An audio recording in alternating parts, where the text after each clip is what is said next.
ಬಸವಣ್ಣನವ್ರೆ, ನಿಮಗೂ ದರ್ಶನಿಗೂ ಏನು ವ್ಯತ್ಯಾಸ ಐತ್ರಿ? ನನಗೂ ದರ್ಶನ್ ಅವ್ರಿಗೂ ಏನು ವ್ಯತ್ಯಾಸ ಅಂತ ನೀವು ಕೇಳ್ತೀರಿ ಅಂದ್ರೆ, ಇವತ್ತು ಸಿಗ್ಲಿ ಬಸ್ಸನ್ ಅಂತಲೇ ತಲೆ ಐತಿ, ದರ್ಶನ್ ಅವ್ರಂತಲೇ ದುಡ್ಡು ಐತಿ. ಇವತ್ತು ಸಿಗ್ಲಿ ಬಸ್ಸ ತಲೆ ಇಟ್ಕೊಂಡು ದೊಡ್ಡ ಕಳ್ಳ ಅದ. ಕಳ್ಳ ಅಂತಂದು ನಾನು ರೈತರ ಮನೆ ಬಡವ್ರ ಮನೆ ಹೊಡೆದು ಕಳ್ಳ ಆಗಿಲ್ಲ. ಜಡ್ಜ್ ಮನಿ, ಲಾಯರ್ ಮನಿ, ಇಂಜಿನಿಯರಿಂಗ್ ಮನಿ ಏನ, ಆಮೇಲೆ ಮುಖ್ಯಮಂತ್ರಿ ಯಡಿಯೂರಪ್ಪನ ಮನಿನೂ ಕಳ್ಳ ನಾನು. ಬಟ್ ಕೆಲವೊಬ್ರು ಕಂಪ್ಲೇಂಟ್ ಕೊಟ್ಟಾರ, ಕೆಲವೊಬ್ರು ಕಂಪ್ಲೇಂಟ್ ಕೊಟ್ಟಿಲ್ಲ. ಆದರೂ ಇವತ್ತು ಸಿಗ್ಲಿ ಬಸ್ಸನ್ ತಲೆ ಹೆಂಗೈತಿ ಅಂತಂದು ನೀವು ಕೇಳ್ತಿರಲ್ಲ. 6 ಕೋಟಿ ಕನ್ನಡಿಗರು ಏನ ಕಳ್ಳರು ಮಾಡಿ ದುಡ್ಡನ್ನ ದೊಡ್ಡ ಕಳ್ಳ ಹೊಡೆದಾನಂದ್ರೆ ಖುಷಿ ಪಡ್ತಾರ. ಆದ್ರೆ ಆ ದುಡ್ಡನ್ನ ನಾನು ಇಟ್ಕೊಳ್ಳಿಲ್ಲ.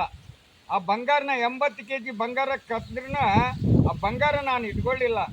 ಬರೀ ಈ ಭೂಮಿ ತಾಯಿ ಮಣ್ಣಲ್ಲಿ ಮಕ್ಕೊಂಡು ಹೇಳ್ತೀನಿ, ಹಸಿರು ಜಾಗದಲ್ಲಿ ನನ್ನ 2 ಮಕ್ಕಳು ಮದುವೆ ಮಾಡಿದೆ. 1 ತೊಲಿ ಬಂಗಾರ ಕೊಟ್ಟು ಮದುವೆ ಮಾಡೋ ಶಕ್ತಿ ನನಗಿದ್ದಿದ್ದಿಲ್ಲ.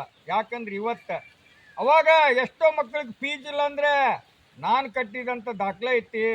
ದೇವಸ್ಥಾನಗಳಿಂದ ಹಿಡಿದು ಪ್ರತಿಯೊಂದು ಮಜಾರ್ಗಳಿಂದ ಹಿಡಿದು ಪ್ರತಿಯೊಂದು ಜಾತಿ ಧರ್ಮ ಭೇದ ಭಾವ ಇಲ್ಲದಂಥ ಬಸ್ಸ ನಾನು. ಇಂಥ ಒಂದು ಇತಿಹಾಸ ಇಟ್ಟುಕೊಂಡು ನಾನು 262 ಪ್ರಕರಣ ನನ್ನ ಮೇಲೆ ದಾಖಲಾದವು. ಅವು ಎಲ್ಲ ಪ್ರಕರಣಕ್ಕೂ ನಾನು ಹಂತವಾಗಿ ಕಾನೂನು ಕಲಿತು ಇವತ್ತು ನನ್ನ ಕೇಸಿಗೆ ಲಕ್ಷ ದುಡ್ಡು ಕೊಟ್ಟು ಲಾಯರ್ ನಡೆಸಿ ಶಿಕ್ಷೆ ಅನುಭವಿಸೋದಕ್ಕಿಂತ ನಾನೇ ಯಾಕೆ ವಾದ ಮಾಡಬಾರ್ದು? ನಾನು ಅಲ್ಪ ಸ್ವಲ್ಪ ಕಲ್ಕೊಂಡೇನೆ ಅಂತಂದು ಜೈಲಿನಲ್ಲಿದ್ದಂಥ ಅಪರಾಧಿಗಳಿಗೆ ಅಪೀಲ್ ಬರೆದು ನನ್ನ ಕೇಸಿನಲ್ಲಿ ಕೋರ್ಟ್ನಲ್ಲಿ ಎಲ್ಲ ನನ್ನ ಕೇಸಿಗೆ ನಾನಾ ವಾದ ಮಾಡಿ 262 ಪ್ರಕರಣ ಕಳ್ತನ ಮಾಡಿದ್ರು ನನ್ನಂಥ ಒಬ್ಬ ಅಪರಾಧಿಗೆ ಒಂದಿನ ಶಿಕ್ಷೆ ಕೊಡೋಕೆ ಆಗಲಿಲ್ಲ ಅನ್ನೋ ಉದ್ದೇಶಕ್ಕೆ ನನ್ನಷ್ಟಕ್ಕೆ ನನಗೆ ನಾಚಿಗೆ ಬಂದು ಕಳ್ತನ ಬಿಟ್ಟು ಇವತ್ತು ನನಗೆ ಕಾನೂನಿಂದ ಏನು ತೊಂದರೆ ಇಲ್ಲ, ಆದರೆ ಜನರಿಂದ ನನಗೆ ತೊಂದರೆ ಇದೆ. ಯಾಕಂತಂದ್ರೆ ಇವತ್ತು ಅವ್ರ ಮನೆ ಕದ್ದೇನೆ ಅಂತಂದು ನಾನು ಕಾನೂನು ನಾನು ಏನು ಮಾಡೋಕ್ಕಾಗಿಲ್ಲ. ಇನ್ನು ಇವ್ರು ಏನು ಮಾಡ್ತಾರಂತ ನಾನು ಆ ರೀತಿ ಜೀವನ ಮಾಡಲಿಲ್ಲ. ನಾನು ಸತ್ಯ ಒಪ್ಪಿಕೊಂಡೆ ನಂತರ. ಯಾಕಂದ್ರೆ 33 ವರ್ಷದಲ್ಲಿ 20 ವರ್ಷ ಜೈಲಿನಲ್ಲೇ ಅನ್ನ ತಿಂದು ಬದುಕಿದವ ನಾನು. ನನ್ನ ಮೇಲೆ ಕೇಸ್ ಆದಾಗ ನಾನು ಈಗ ಯತ್ನಾಳನ ಮೇಲೆ 78 ಕೇಸ್ ಅದಾವ ಅಂತಾರಲ್ಲ, ಹಂಗೆ ಕೇಸ್ ಬೆಳೆಸ್ಕೊಂತ ಹೋಗೋವನಲ್ಲ ನಾನು. ಕೇಸ್ನ ಗೆದ್ಕೊಂತಾನೆ ಹಂತವಾಗಿ ಗೆದ್ಕೊಂತಾನೆ 262 ಕೇಸ್ ದಾಖಲಾ ಮಾಡಿದ ಕೇಸ್ ಮಾಡಿಲ್ಲ ಅಂತ ತೀರ್ಪು ಪಡೆದಂಥ ಕನ್ನಡಿಗ ನಾನು. ಕನ್ನಡದಲ್ಲಿ ತೀರ್ಪು ಪಡೆದಿದ್ದೀನಿ. ಅದಕ್ಕೋಸ್ಕರ ನಿಮಗೆ ನಾನು ಏನು ಹೇಳ್ತೀನಿ, 6 ಕೋಟಿ ಕನ್ನಡಿಗರಿಗೆ ಲಾಯರ್ಗಳಿಗೆ ದುಡ್ಡು ಕಳ್ಕೋದಕ್ಕಿಂತ ನೀವೊಂದು ಸಂವಿಧಾನ, ಒಂದು ಶಾಸನ, ಒಂದು ಕಾನೂನು ಕಾರ್ಯಾಂಗ, ಈ ಮಾಧ್ಯಮಾಂಗದ ವ್ಯವಸ್ಥೆಗಳ ಒಳಗೆ ಹೊಕ್ಕು ನೀವು ಇತಿಹಾಸನ ಈ ಸಂವಿಧಾನನ ಕೆಣಕಿ ನೋಡ್ರಿ. ಪ್ರತಿಯೊಬ್ಬರಿಗೂ ಸಮಾನತೆ ಬರಂತ ಅವ್ರವರೇ ಪಡ್ಕೊಳ್ಳೋಂಥ ವ್ಯವಸ್ಥೆ ಆಕೈತಿ. ಇವೆಲ್ಲ ಸರ್ಕಾರಗಳ ಇರೋದಿಲ್ಲ. ಯಾಕಂದರೆ ಸಾಲ ಕೊಟ್ಟು ಸಾಯಿಸೋದಕ್ಕಿಂತ ಸಹಾಯ ಮಾಡಿ ಬೆಳೆಸ್ಬೇಕನ್ನಂತ ನಾನೊಬ್ಬ ಹೋರಾಟಗಾರ. ನನಗೆ ದೇವರು ಮುಖ್ಯ. ಯಾಕಂದ್ರೆ ಸನಾತನ ಮುಂದಿಟ್ಕೊಂಡು ಬದುಕಿ ಬಂದಂಥವು ನಾನು. ನನಗೆ ಜನ್ಮ ಕೊಟ್ಟ ತಾಯಿ 6 ವರ್ಷದಲ್ಲೇ ನನಗೆ ದೇವ್ರನ್ನ ಇವನೇ ಪಾರ್ವತಿ, ಇವನೇ ಪರಮೇಶ್ವರ, ಇವನೇ ಗಣೇಶ ಅಂತ ತೋರಿಸಿದ್ದು. ಅವ್ರನ್ನ ನಾನು ಮೊದಲು ಪೂಜಿಸ್ತೇನೆ, ಆಮೇಲೆ ಸಂವಿಧಾನನ ನಾನು ಗೌರವಿಸ್ತೇನೆ. ಅದೇ ಥರನ ನಾನು ಇವತ್ತು ಶಿಕ್ಷಣ ಕೊಟ್ಟ ಗುರುಮೂರ್ತಿ ಕಟ್ಟಂತ ಆ ವಿದ್ಯಾರ್ಥಿ ಇದ್ದೀನಿ. ಈ ಜೀವನ ಮಾಡ್ಕೊಂಡ್ಬಂದು ಇವತ್ತು ನಾನು ನಿಮ್ಗೆಲ್ಲರ ಜೊತೆಲೇ ಸ್ವತಂತ್ರವಾಗಿ ಬದುಕಾಕತ್ತೀನಿ. ನನಗೇನಪ್ಪ ಅಂದ್ರೆ ಹುಚ್ಚು, ನಾನು ಅನುಭವಿಸಿದಂಥ 33 ವರ್ಷ ಜೈಲು, ಆ ಜೈಲು ಒಳಗಡೆ ಕುಂತು ಈ ಒಂದು ಸಂವಿಧಾನದೊಳಗಡೆ ಇತಿಹಾಸ ಇರ್ತಕ್ಕಂಥದ್ದನ್ನ ಎಷ್ಟು ನಾಶ ಮಾಡ್ತಾ ಇದ್ದಾರೆ ಅನ್ನೋದ್ರ ಬಗ್ಗೆ, ಕಳ್ಳರು ದೊಡ್ಡ ಕಳ್ಳರು ಹೊರಗಡೆ ಇದ್ದಾರೆ ಅನ್ನೋದ್ರ ಬಗ್ಗೆ ನಾನು ಹೇಳ್ತೀನಿ. ಇವತ್ತು ದರ್ಶನ್ಗೆ ನಿನಗೇನು ವ್ಯತ್ಯಾಸ ಅಂದಿಲ್ಲ. ದರ್ಶನ್ ಅವ್ರ ಹತ್ರ ಕಾನೂನು ಗೊತ್ತಿಲ್ಲ ಅವ್ರಿಗೆ. ಯಾಕಂದ್ರೆ ಅವರೊಬ್ಬರು ನಟರವರು, ಅವರು ಶ್ರಮಜೀವಿಗಳು. ಗಂಡ ಹೆಂಡತಿ ಕಷ್ಟಪಟ್ಟು ಒಂದು ಫಿಲ್ಮ್ನಲ್ಲಿ ಇಷ್ಟು ಅಭಿಮಾನಿಗಳು, 6 ಕೋಟಿ ಕನ್ನಡಿಗರ ಅಭಿಮಾನ ಹೊಂದಿದಂಥ ಅವರು ದಂಪತಿಗಳು ಅವರು. ಯಾಕಂದ್ರೆ ಅವನೇನ ಅವನು ಅತ್ಯಾಚಾರಿನ ರೇಣುಕಾಸ್ವಾಮಿ, ಅವನೇನು ಸಾಚ ನನ್ನ ಮಗ ಅಲ್ಲ.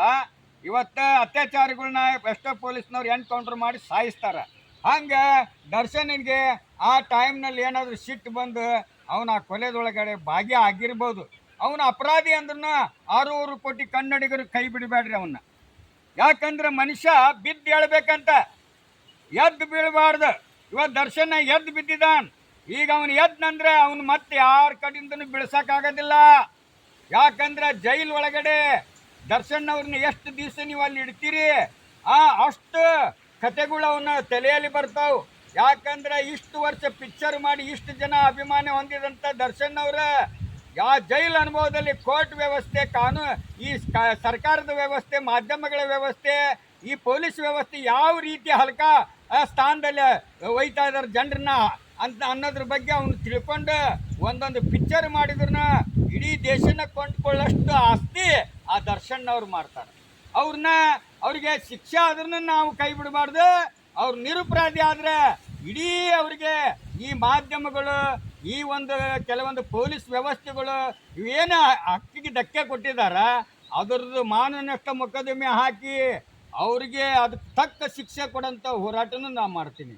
ಒಂದು ವೇಳೆ ಅಪರಾಧಿ ಆದ್ರೂ ಆತನ ಮೇಲೆ ಯಾರೂ ತಪ್ಪು ತಿಳ್ಕೊಬೇಡ್ರಿ. ಯಾಕಂದ್ರೆ ಆ ಅತ್ಯಾಚಾರ ಅವನು ಆ ಹೆಣ್ಮಕ್ಳಿಗೆ ಬಿಟ್ಟಿದ್ದಕ್ಕೆ ಅವನು ಸಿಟ್ಟು ಬಂದು ಹೊಡೆದಿದ್ದಾನ, ಸತ್ತಿರ್ಬೋದು.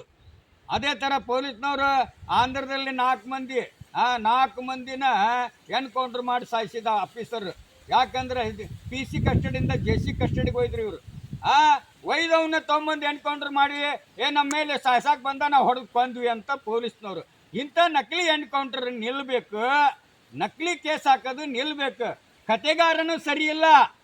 ಕತೆಗಾರ ಇವತ್ತು ಸರಿ ಇದ್ದಿದ್ರೆ ನಾ 262 ಕೇಸ್ನಲ್ಲಿ ನಿರಪರಾಧಿ ಹಾಕಿದ್ದಿಲ್ಲ. ಏನಂತಿದೆ ಅಲ್ಲೇ ನೋಡು, ಇವತ್ತು 10 ಮಂದಿ ಹಿಡ್ಕೊಂಡ್ಬರ್ತಾರ, 2 ಮಂದಿ ಕೊಲೆ ಕೇಸ್ನಾಗ ಹಾಕ್ತಾರೆ, 8 ಮಂದಿ ಅಂತೇಳಿ ಲಂಚ ತೊಗೊಂಡು ಕೈ ಬಿಟ್ಬಿಡ್ತಾರೆ. ಇದೇ ಅಪರಾಧಿಗಳು 190ರಷ್ಟು ಅಪರಾಧಿಗಳು ಜೈಲಿಂದ ಹೊರಗೆ ಬರ್ತಾ ಇದ್ದಾರೆ, 190ರಷ್ಟು ನಿರಪರಾಧಿಗಳು ಜೈಲಲ್ಲಿ ಕಟ್ಕೊಂಡು ಹೋಗ್ತಾ ಇದ್ದಾರೆ. ಜೈಲು ಒಂದು ನರಕ, ಜೈಲು ಒಂದು ನರಕ. ಇವತ್ತು ನಾ ಕೇಳ್ತೇನೆ, ಸುಪ್ರೀಂ ಕೋರ್ಟ್ನಲ್ಲಿ ನ್ಯಾಯಾಧೀಶರಿಗೆ ಚಪ್ಪಲಿ SUSನಲ್ಲ ಗೊತ್ತಿಲ್ಲ, ಕಾನೂನು ಬಲ್ಲವನು, ಅವನೇ ತಪ್ಪು ಮಾಡಿದ್ರಂದ್ರೆ ಅಂಥವನಿಗೆ ಕೇಸ್ ಇಲ್ಲ ಅಂದ ಬಳಿಕ ಇವತ್ತು ಪೊಲೀಸ್ ಆದ್ರೆ ಅವನ ಮೇಲೆ ಕೇಸ್ ಹಾಕ್ಬೋದಾಗಿತ್ತು.